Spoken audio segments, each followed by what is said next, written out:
WBUR Podcasts, Boston. I'm Daryl C. Murphy, and you're listening to The Common. Irene Lee, co-founder of Maymay Dumplings and James Beard Leadership Award winner, thank you so much for being with us again. How's it going? It's going great, Daryl. Thanks for having me.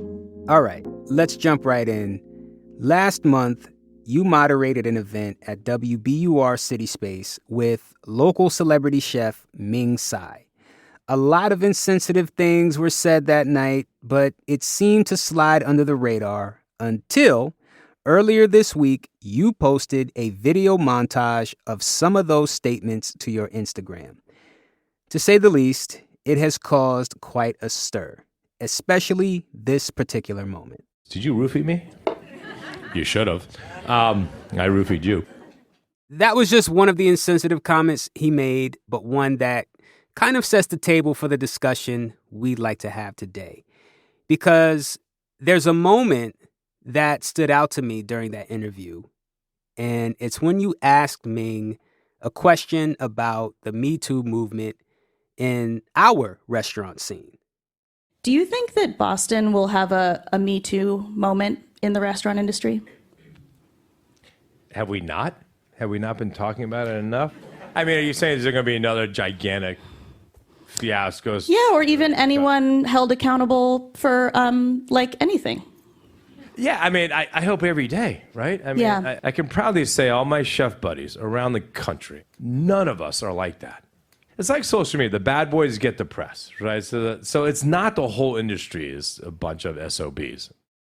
That was part of Ming's answer. For folks who, want to hear more, they can head over to City Space's YouTube channel to see the whole event.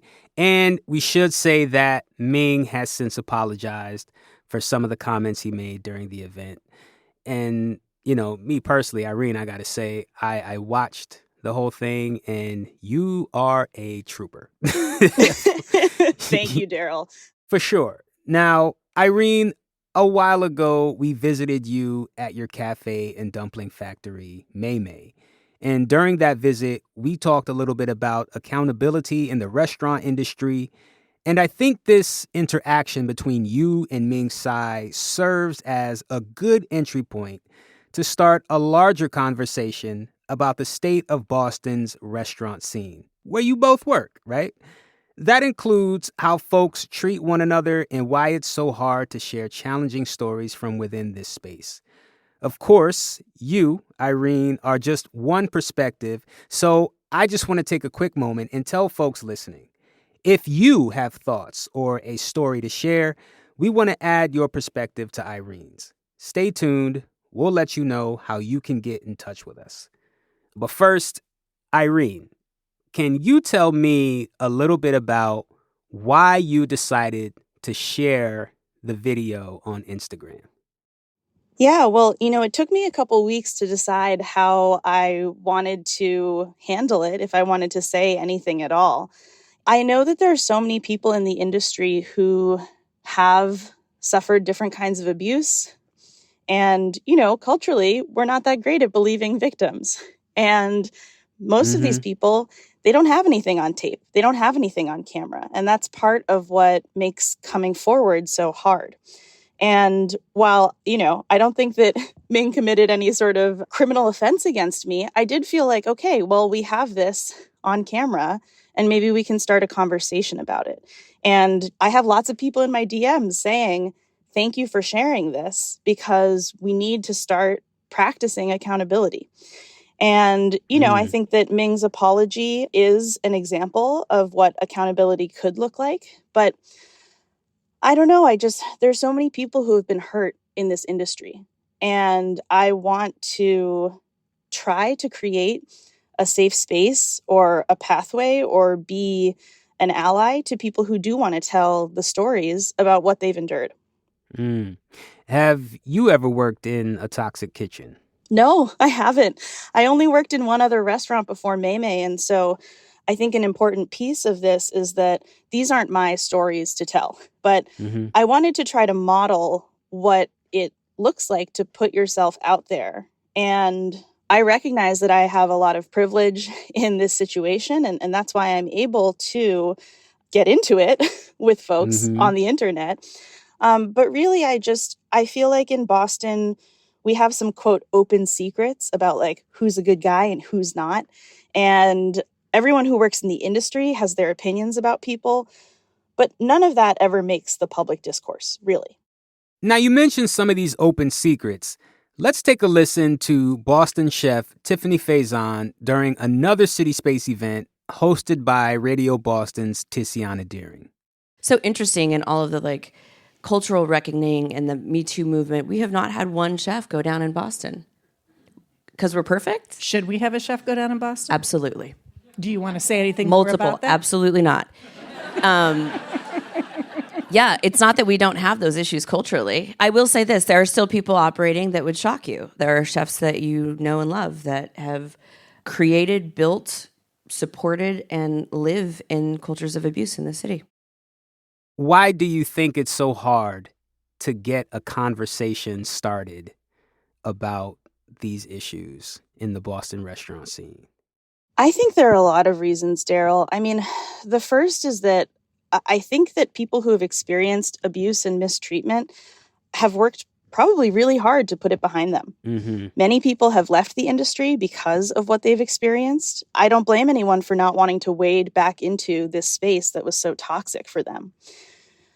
I think in addition to that, you know, Boston's a small city and chefs talk. And there is certainly a fear among some folks that if I say something, I'm not going to be able to get a job. And then on top of that, I mean, I don't think that publicly, like we as a society are very kind to people who want to step forward. Even if they're not trying to cancel anyone, even if they just want to tell their story, even if they just want an apology. And so like, who wants to put themselves in that position? And so I think those are all pieces of why we don't have this conversation more.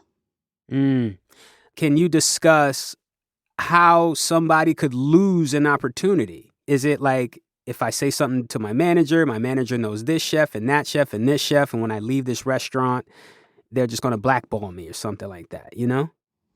For sure. Yeah. I think that people don't have the security financially. Almost half of the country's minimum wage workers work in restaurants. And so many folks live paycheck to paycheck. And yeah, it is all about relationships. And Massachusetts is a state with at-will employment, and people can get let go for any number of reasons. I think a lot of employees who might have been wrongfully terminated would have a hard time proving that it was because they spoke out in some way. And then on top of that, all of us in Boston, the chefs, the restaurant owners, we play really nice with each other. And again, it's like these open secrets, but if workers see us like hanging out buddy-buddy, like there's nothing wrong, then they're going to assume that none of us is a safe person to speak with. And for the chefs who are really like public figures who are on TV, I think that's heightened even more. That's real. So in a sense, you see all of that and you feel like you're forced to play the game. 100%. And I think there's also the dynamic of the public wanting a perfect victim. And like, I can tell you, all of us who work in restaurants are not perfect. I've had people who've told me I've done messed up things too, so I can't say anything. And like, wow, does the conversation really have to end there? We're going to take a quick break, but we'll be right back.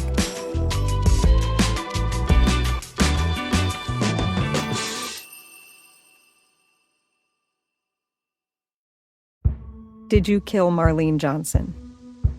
I think you're one of the first people to have actually asked. From WBUR and ZSP Media, this is Beyond All Repair, a new podcast about an unsolved murder that will leave you questioning everything. Somebody should be in jail for murdering my sister. A woman who's never been believed. As long as they think I have done this, then they're not looking for who actually did this. And that's what makes it a cold case. No, it's a botched case. And a search for the truth, once and for all. Wow, it just gets more interesting. Beyond All Repair. Listen and follow wherever you get your podcasts. Be careful. You're digging in a place that's been very peaceful for a while. do it anyway. Dig.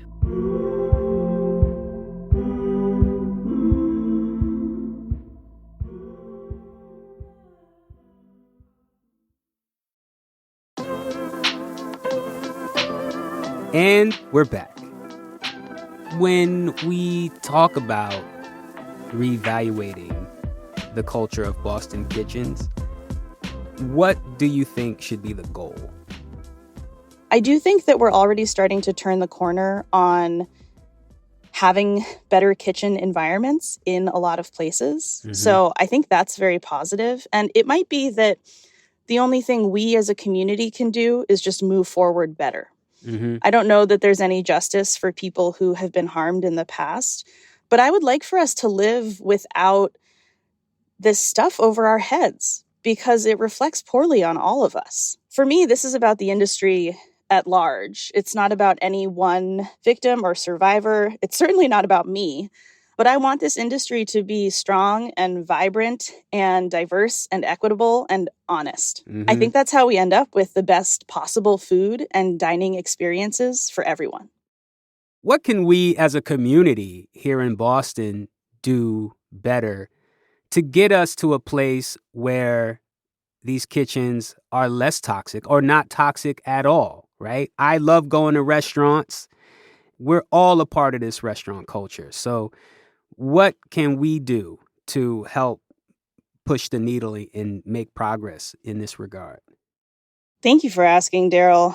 It's tough. I think one thing I would definitely say is we need to keep putting power and agency in the hands of workers.